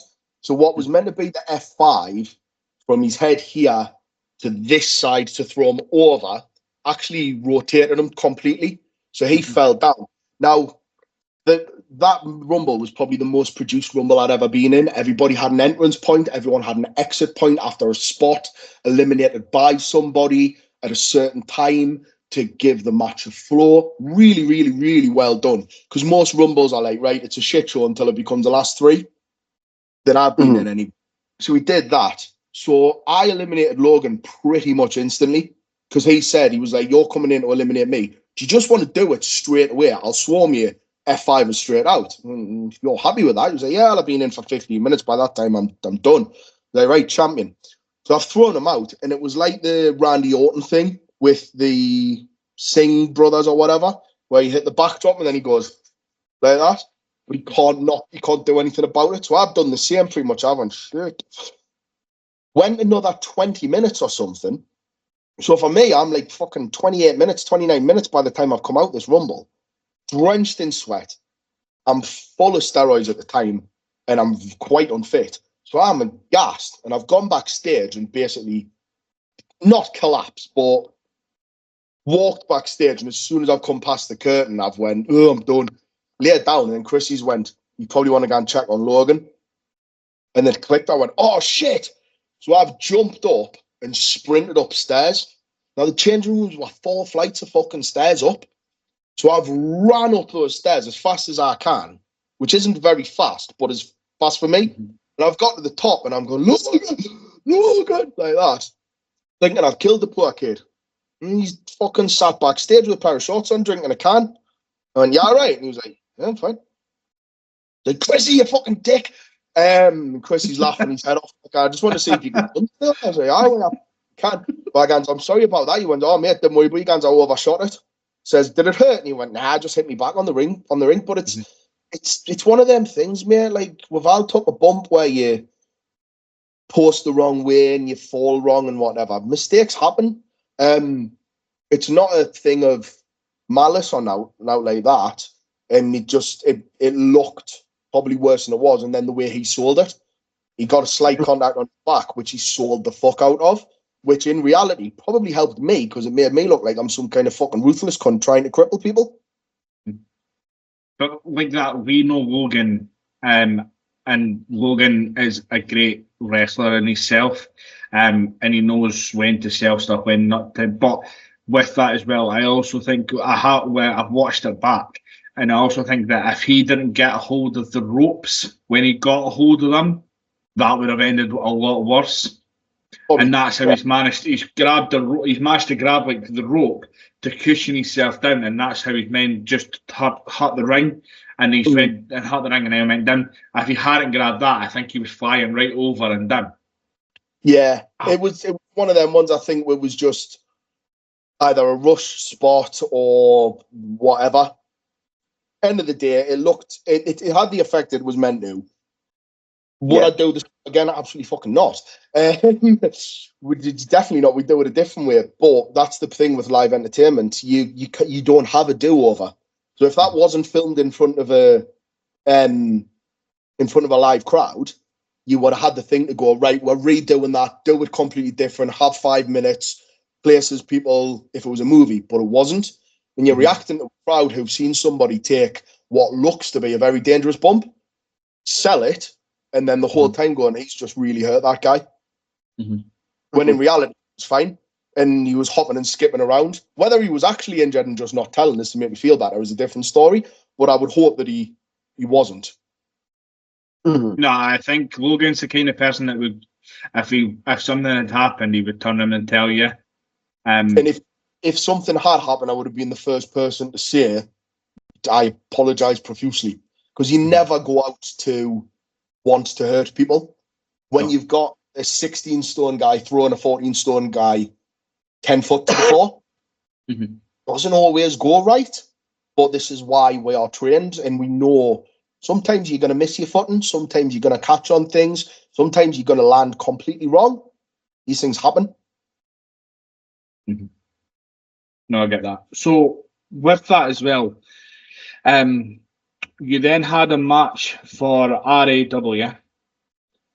This was on the 16th of November I would say this year, but it's not this year anymore, Craig. It's 2025. Come on, fuck. 2024. 2024. Yes. Fucking hell. Oh my God. 24. You went up against Ryan Ace. Yes. But I'm guessing not long after that match, that's when you put the post out regarding retiring. Yeah. So I'll tell you something about that match first. So that one there, basically, that was in Blythe where I live. And literally the venue is a stone's throw from my house. And I was on the poster. And that poster was around Bedlington, Ashton, and Blythe. And one of my really good personal friends, a guy called Chris Middleton, said, I'm coming to the show. So Chris is an ex-army. And 3 days before his 20th birthday, he blew both his legs off in Helmand province, standing on a landmine. So it's a double amputee, left knee above, right knee below, or the other way around. And he's got no legs. Obviously, we call them legs because we're cruel bastards. And when we've been out on nights out, we've stole his legs and left them on the floor like a crawler from Call of Duty. He's got this thing where he always wears shorts apart from when he goes out, and he'd had a pair of jeans on, and you couldn't tell. You just think he's walking funny. But he would have this thing where he'd be sitting down talking to a girl, like, oh, yeah, okay. And he would grab his ankle and then just pull his leg up to here, like that, which looks really weird. But it was, he made jokes about it, and bless him, blowing your fucking legs off at that age. And he wakes up 2 days after his birthday. First thing he does is check to see if his cock and balls are still there, realizes his legs aren't gone, and he's like, shit. So he's classed as he's a war veteran now. He's got his pension and everything at the ripe old age of 30. But he's a good mate of mine. Anyway, me and him have had this conversation. I wanted to use him in a match as a plant. So we did the Kavaro finish with the steel chair, except we used his leg. So Ryan seen him, pulled his fake leg off, pumped to hit me with it. I ducked it. There's a theme here. Trust the old super kick. Took the leg off him, sold it a bit, threw it at him, dropped down. The referee takes the leg off him, and I rolled him up. And then celebrated with legs. Who had took his other leg off by this time? So I'm basically holding up this fucking nugget of a person in me trunks. And there's a picture where, if you look at it, it's like, where does his body end and yours? Because I'm leaning back, so it looks like one of them Halloween costumes where the person's carrying you, and it's just surreal. But we planned that for 5 years, maybe, on nights out and like kitchen parties where we were talking about it. So we finally got to do that, and that was a nice moment because Chris really wanted to be involved. And when I told Ryan about the idea, Ryan was like, yeah, 100%, yeah, we're doing that. And Chris is the first person to make a joke about stuff, and he laughed about it, and just said, "Yeah, we'll do it." And that's how that one came about. Yes, and then not long after that, I decided a couple of things have happened, and I'm not going to go into detail. I'm not going to be the person who badmouths people. I'm not going to make excuses.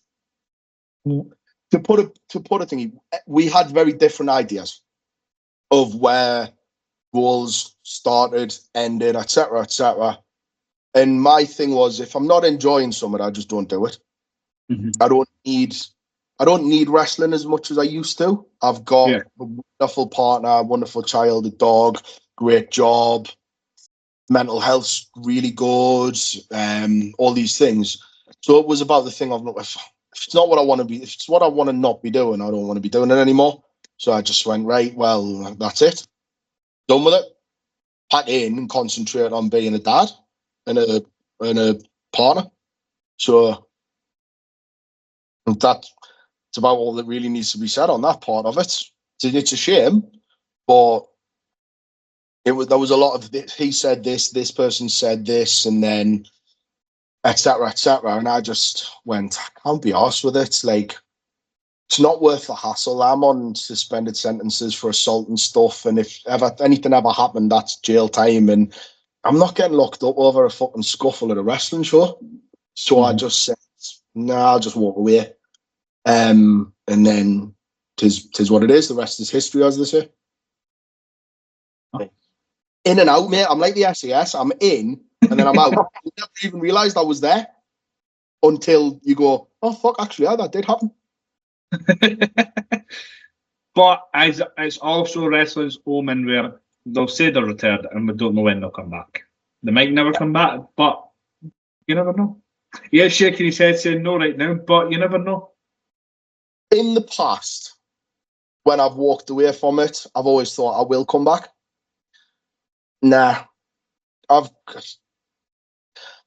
As much as I enjoyed the road trips and the being a wrestler and being part of the New Age clique and being top of the bill and having fans and all this jazz, 6 hours of driving, 6.5, 7 hours of driving for shows, miles on cars, having to stop, being so tired, doing a death match and then driving back, doing a match where I'm fucking coming out black and blue, and it wasn't fun. And then there was one of the times in Sweden, I was meant to be staying somewhere, and then that fell through. So I ended up on a 14-hour layover in Copenhagen airport, and I was just miserable and couldn't speak because every 45 seconds the tannoy's going off. And if you've ever been to Copenhagen, it's so fucking expensive that I was literally in a position of going, I will not eat anything while I'm here because I'm not spending £13 on a fucking cheese sandwich because that's what the prices are over there. And I just stayed in the airport, and then not realizing that I had 14 hours to wait for the flight. Then I boarded the flight. Then I had 3 hours on the flight. Then I got off the flight, and I had to get through passport, which is another half an hour, 40 minutes. I had to get my car, and I had to drive 3 hours back. So the time I came back the second time from Copenhagen, I come in the house, and it was on the Sunday afternoon. I got back to Blythe at about 2 in the afternoon, and I just, my last Charlotte went, how was it? And I just went, never again. Never again. It's nice, and it was fun, and it was a fantastic opportunity, and it's something that I'll be able to say to my kids, grandkids, fucking whoever. Oh yeah, I wrestled in Sweden. There's the video. I hit the first ever top rope F5 that I've ever done there. It was good, but I always said when something for me isn't enjoyable, I just won't do it anymore. No matter how into it, how much investment I've got in it, how much time and effort I've put into something. When I stop enjoying it, I'm the kind of person who can quite easily just go, I've had enough now, so easily I'll buy. Yeah. And burn those bridges, because if it's not a bridge that I intend to walk over again, I've got no, not qualms, because don't get us wrong, they've basically, not to go too much into it, there was a bit of a fallout between certain people. Now, things were said that probably were regrettable, but at that time, you don't. You say it, and it probably forced me hand a little bit too pack in. However, when I'm disappearing on a Saturday morning, a Friday night, a Saturday morning at 2 a.m, and I'm not getting back until the afternoon of the Sunday, and all I'm doing is going to sleep, and then it's back to work on Monday. I'm not getting any time with my partner, with the kids, and it just stopped being worth it. And I very quickly realized I was going to be a big fish in a small pond, and I had no intention of moving into a bigger pond. Yeah. But once that small pond that I was in became not the place I wanted to be, I was quite happy to go, you know what, I've had my time again. So it was a great year. Granted, when you actually look back at it, the New Age Clique's similar to the NWO, that it has had about 11 bajillion members over the time, where everybody and their mother has joined at one point and left. But not many English guys did it. No. I was the first one to take over to Europe. We had a really good run of merchandise with the website. And we had some irons in the fire for other things, but just never materialized. And that is what it is, you know. And I can't say anything negative against any of them. People don't always see eye to eye, but I mean, Renfrew's got a wrestling brain like nobody, and he knows how to protect his creation, let's say. Chrissy's probably running the best promotion in Scotland at the moment. I would definitely say it's overtook ICW. In terms of fan interaction and fan satisfaction, it's probably up there with the top ones in the country. The fact that it has a European wing and is part of that UEWA, which gives them, I mean, we were all meant to be going to Italy the back end of this month, so that would have been interesting. All these things, it does do really good for the guys involved in it. Drew as a wrestler is phenomenal. He can do things that people can't even think of doing. So, and then there's Seb, who just looks, another person, you look at him, you go, he's a fucking wrestler. He's a cruiserweight, but he's a wrestler. He looks the part and he can do some amazing things. He sells like nobody's business. So there's a lot of good stuff to it. It was just that either my ideas were too big or they weren't in the right place or people didn't like that or whatever. Yeah. And things may not have been handled on a lot of parts in the right way, but my thing is, if there's a problem with it, I'm just taking myself away from it because it ain't worth it. Do you know what I mean? Like, 12 months inside for punching somebody and whatever else on top of that over pretending to have fights isn't a better payoff for me, personally. No, I get that. Now, obviously, you touched on you got gear made. Now, that gear was phenomenal, by the way. I really liked that gear. The NAK gear was amazing. Yeah, that was called T to T or P to P or something. Two Tim gets his gear made off, and it was basically I wanted some. Remember Jericho's Van Halen gear, the red tights with the black and grey barbed wire on. I wanted to switch to long pants, and then when I seen the size of myself, I went, I need to stay in trunks. So then I went to him and I went, this is what I'm after, and he made it perfectly, printed it, stitched it, everything. So I had two sets of them. One of them is going to the Carluke charity show as a raffle prize. The other one's going to one of the fans who is the biggest. You'll know who I'm talking about. She's the biggest Knack fan in the world. She's got me original Knack trunks. And I'll be sending these. But I've actually got a box in my living room where kick pads are going out. Me trunks are going out. There's t-shirts going out, hoodies, hats. And it's all there was a group set up on Facebook, this Knack chat. where it was all the people who were bang into it. So it was like, I've always said, all the wrestlers we are fuck all without the fans. We can be the most talented people out there. We can be as good at the craft and the sport and whatever. We can have the best characters, but if nobody's paying their hard-earned money to come see us, we are nothing. So this is my way of whether they look at it and they go, oh, and then throw in the back of the cupboard or whatever, right? But it's all signed stuff and then all that. It's all sitting out and it'll all get sent out at the end of the month to people, where they will get their knack stuff. And it's a thank you, if nothing else, to say, look, yous were as much a part of it as we were. The least we can do is give that back. Because I'll be honest, mate, if I didn't do that, it would go in a box in my cupboard and it would stay there. And then I'd probably pull it out in 2-3 years' time and I'd go, maybe let's see if everybody's okay with each other now. And then there would be another ill-fated return, which would from there. Sometimes John Wayne has to walk off into the sunset. And that's just the time to do it. But if I give away me hat, revolver, and me stirrups, I can't come back as a cowboy. And it's going to keep being the sheriff of another town. Fortunately, I've got a really good town to be a sheriff at home. So it's not like I'm losing out. And wrestling isn't losing out either with me not being there. I made a tiny impact on the business, and I'll be forgotten as quick as I was remembered. There's a lot better, more talented people, even within Valor.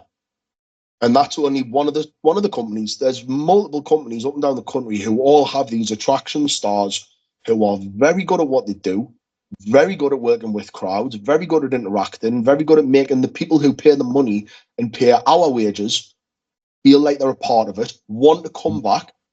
There's a lot better people than me who can do that. So came back, done what with this goes back to what I was saying at the beginning with title belts. If my thing was to help get the knack back started and then fuck off in a blaze of arguments and glory or whatever you want to call it, okay, fair enough. I'll do that because Valor, British Wrestling, NAK will all continue to do very well without us. Probably better, to be fair, because there'll be people who will replace us who want it more. And if they want it more, they then probably deserve it more.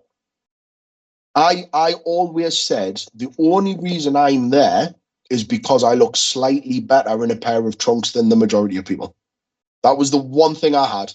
If you took away the muscles and the tattoos, I was a bang average wrestler. Skill-wise.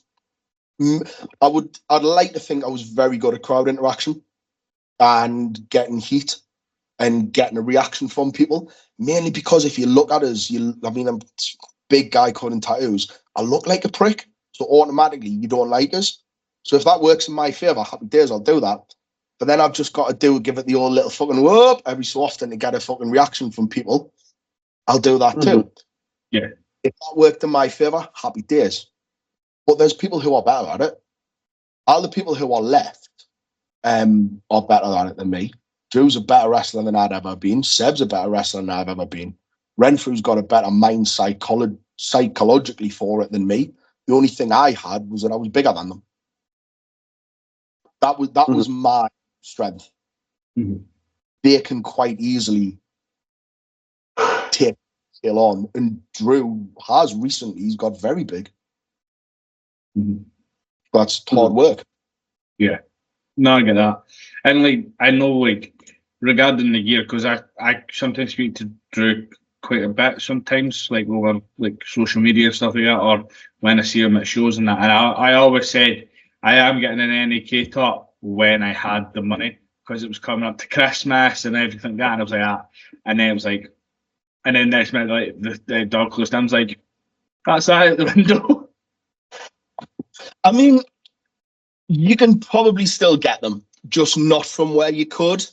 I'm just having a look. I'm sure I had the onion.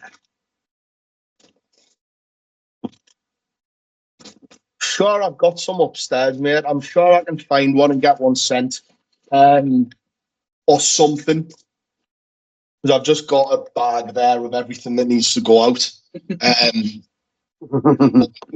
Just in the people in the group, because it was one of the things I was like, I want it gone. No, I totally get that. Go to people who will appreciate it, but I'm sure I can find something, mate, and I'll get something sent out to you. Nice. Just, Aaron, have you got any other questions? No, mate, none at all. No.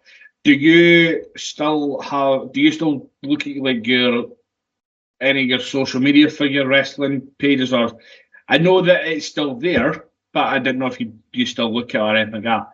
It's just whether you want to plug it or not. It's there, mate, but more as a online museum of shit for me, if I ever want to reminisce about it, because a lot of the videos that are on there I haven't got saved anymore. They're all on Facebook. I haven't logged into the page for weeks now. I'm not really at a point of wanting to. Maybe in the future I might look back at it fondly, but at the moment there's probably still a lot of ill taste about it. So I'm not in a hurry to.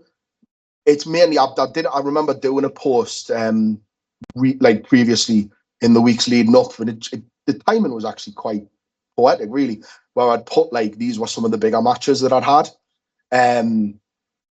So there's like an online thing on there. People can go back and see history of Jester and the Sabu matches uploaded and all this stuff, and it's all fan cam, but they're there.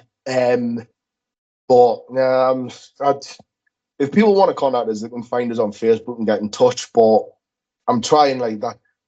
They're not me mates in the nicest way. Like that was the wrestling, and I'm not that guy anymore.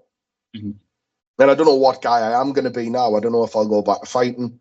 I don't know if I'll just continue bodybuilding. I don't know if I'll pack it all in and get really fat. You might get hit by a bus or something. You never know. You can't ever tell what's happening. But what I do know is, as it stands, my priorities Harper and Charlotte and work and looking after myself. Do you know? So that's where I'll be. No. Sorry, yeah. No, I was just going to say, like, I totally understand that. And like, if anyone did want to look back on anything to do with yourself in the wrestling business, like, there is these Kavaro Facebook, like the Nightmare Kavaro Facebook page.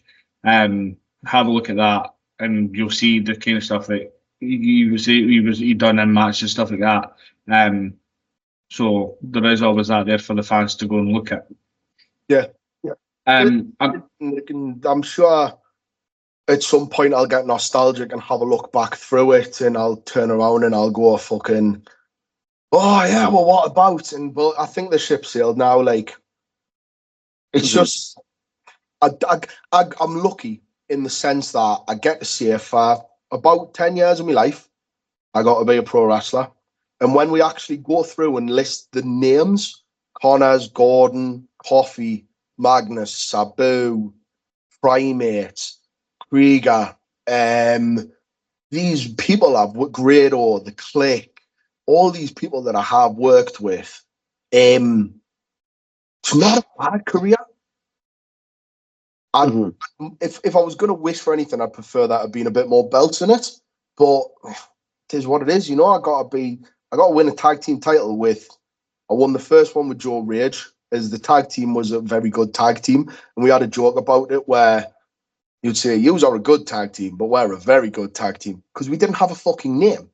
So that was one. And then me and Dave were like, he was my best mate at the time. And I got a fucking tag with him, and we got to be champions and stuff. And then I was part of the New Age Clique. It's good, it's nice. But I do think that period of my life's over. And Tim gets wrong, mate. Like, you'll still have them moments where I envision this big fucking CM Punk style return to Valor and stuff, but it'll not happen. It's not for me anymore. No. It'll not be for Chrissy. It's not for any of them, and that's cool. You do things in life when you're meant to do them, and when and it's because you're not meant to be there anymore. So you then find magically where you're meant to be, and you end up where you're meant to be when you're meant to be there. Mm-hmm. And you can't be in two places at once. So you have to prioritize one thing. And given the choice of 300 people screaming my name and 3 sweaty guys behind us fucking touching 2 sweets together, or sitting at home with the Ben on my knee watching fucking Dinosaur Train for the 57th time in a row, and Charlotte being in the kitchen making us a cup of tea and the dog being at my feet.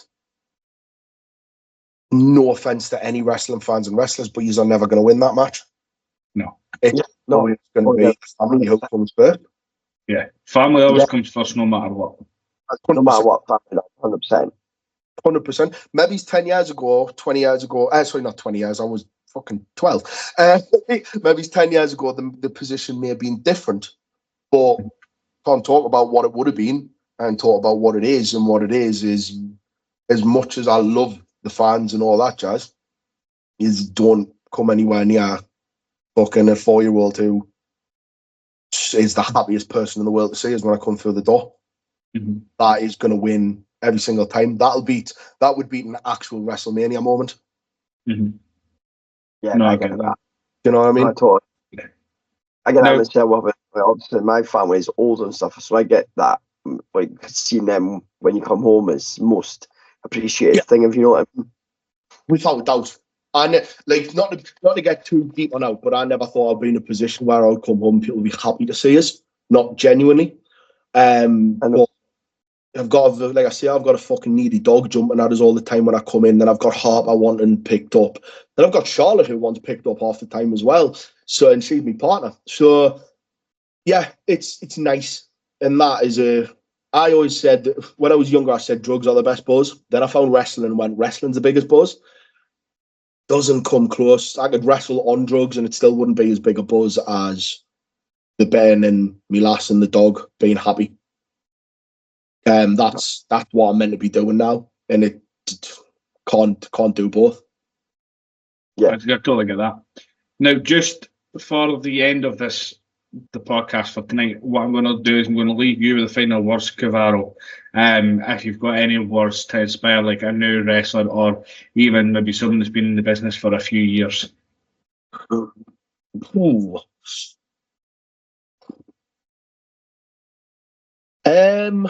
So this is mad because nobody's ever asked me for advice before, because I'm not really the person to give it.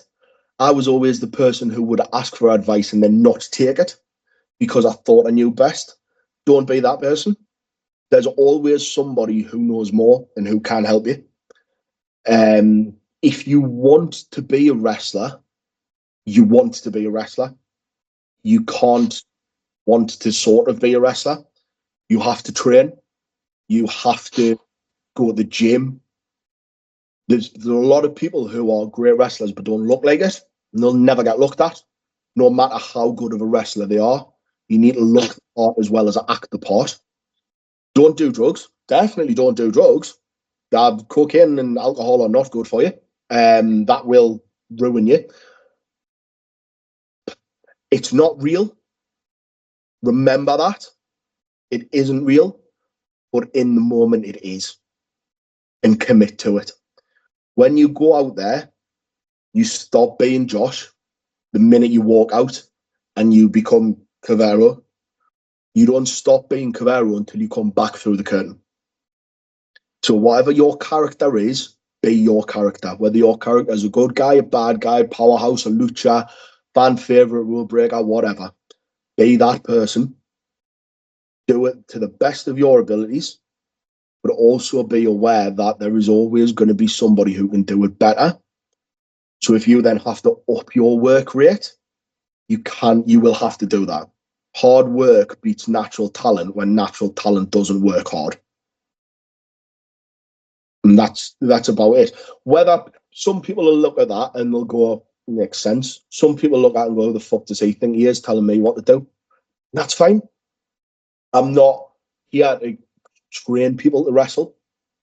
I was never a brilliant wrestler. I was a decent entertainer. I could walk out there. If I was a bad guy, I could walk out there and go, Your lass is looking at us because I look the way I do, which means you're pissed off at us, which means you both don't like us. Or I could walk out there and go, the lass is looking at us and you're looking at us going, fucking hell, he's good, isn't he? So you both like us, depending on what position I was in or what role I had to play. Mm-hmm. If you can do things, if you can't do that, learn. Watch the people who did it. Ric Flair, I've never watched the Ric Flair match to go, I want to watch it for his wrestling ability. I would watch a Ric Flair match to go, I want to see him get his fucking head punched in because I don't like him. But he done his job because he got us to buy a ticket. It's exactly what Conor McGregor did in the last 5 years of his career. He played the heel, but he played it properly. And he either made you turn around and go, he's fucking mint, I want to be like him. Or people went, I don't like him because that's what I'm like and I don't like myself. So they automatically didn't like him. Yeah. Yeah. Just in summary, work. Nothing will be handed to you. I'm not saying I ever would have been like McIntyre levels or Paige / Ciara, anything like that. Never would have been there. But if I hadn't turned around and went on the coke and drink, and if I'd trained and I hadn't got an attitude and I hadn't discovered women and gambling and all these things, to potential I probably could have went a little bit further than I did do. Mm-hmm. But it is what it is. And I don't look back at it and go, I wish I hadn't, because I got to live my boyhood dream. When someone said to me, what do you want to be when you're older? And I went a professional wrestler. I got to do that. I got to wrestle in front of me mum in Ashington and my friends, and I got to go to different countries paid for by other people. And I had people buying my t-shirts with my name and my face on because they supported me. And I had people messaging us going, I'll pay you to do a happy birthday video for somebody. And all these things. And that was something I never thought would happen. And I got to do that, but I didn't work hard. And my natural talent only got me to a certain level, which was probably only level 2 or 3. The people who worked harder got further and will continue to get further. But if you want to get to the top, you have to work like you're at the top already. Invest in yourself, the way you look, the gear, who you train with, the shows you get onto. If you can't get on a show, show up to do the fucking ring. Do everything you can to get your foot in the door. Don't be disrespectful, but also stand up for yourself. Know your limits, but know your worth.